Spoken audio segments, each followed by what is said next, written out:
Достар, барлықтарыңызға сәлем. Сіздермен Назгүл. Бүгін Баялдыдан кешкі ас дайындайтын боламыз.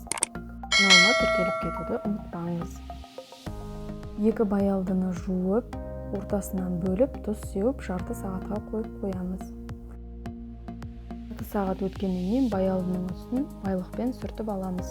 Ортасын бөліп, ойып кесіп аламыз. Табаны қыздырып, май құйып, майдалап туралған тауық етін қуырып, бұрыш салып арналған дәмдеуіштерді себеміз. Жақсылап барлығын араластырамыз. Тауық еті қуырылып болғаннан кейін пияз және сәбізді салып қуырамыз.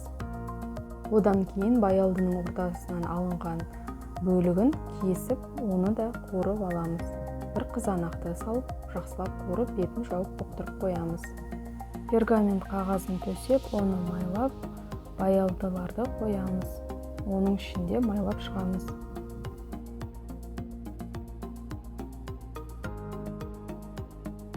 Достар, менің каналымда оңай әрі тез дайындалатын тағамдардың рецепттері бар. Қарап көрсеңіздер болады. Баялдыны майлап болғаннан кейін үстіне қуырылған тауық пен көкөністі салып толтырамыз. Үстінен үгітілген ірімшікті саламыз.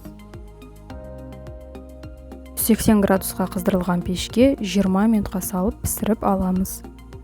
Осындай қызыл түсті болып шығу керек. Ас болсын, достар.